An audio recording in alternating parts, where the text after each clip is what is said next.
कागल तहसील कार्यालयाच्या प्रांगणात तहसीलदार अमरदीप वाकडे यांच्या हस्ते राष्ट्रध्वज फडकवून मानवंदना देण्यात आली।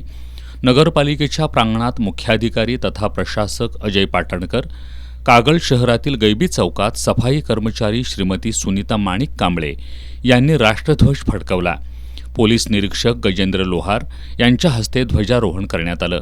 पंचायत समितीमध्ये गटविकास अधिकारी कुलदीप बोंगे, शाहू कारखाना प्रांगणात संचालक बॉबी माने, संताजी घोरपडे कारखान्याच्या आवारात चेअरमन नाविद मुश्रीफ यांनी तिरंगा फडकावला।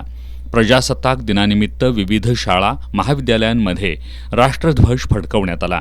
यावेळी विद्यार्थ्यांनी देशभक्तीपर गीतांसह सांस्कृतिक कार्यक्रमाचं सादरीकरण केलं। शिरोळमधील मुख्य प्रशासकीय इमारतीसमोर तहसीलदार अनिलकुमार हेळकर यांच्या हस्ते ध्वजारोहण झालं। यावेळी मान्यवरांच्या हस्ते ज्येष्ठ स्वातंत्र्य सैनिकांसह प्रशासकीय तसंच विविध क्षेत्रात उल्लेखनीय कामगिरी केलेल्या व्यक्तींचा सन्मान करण्यात आला। जयसिंगपूर, शिरोळ, कुरुंदवाडसह ग्रामीण भागातही प्रजासत्ताक दिन साजरा करण्यात आला। कोडोली ग्रामपंचायत समोरील छत्रपती शिवाजी महाराज चौकातील मुख्य ध्वजारोहण कोडोलीतील माजी सैनिक भीमराव भोसले यांच्या हस्ते करण्यात आलं।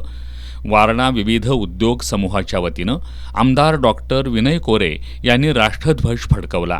विविध शाळा कॉलेजच्या विद्यार्थ्यांनी विविध गुणदर्शनाचा कार्यक्रम सादर केला। यावेळी एरो मॉडेलिंगच्या चित्तथरारक कसरतीही झाल्या।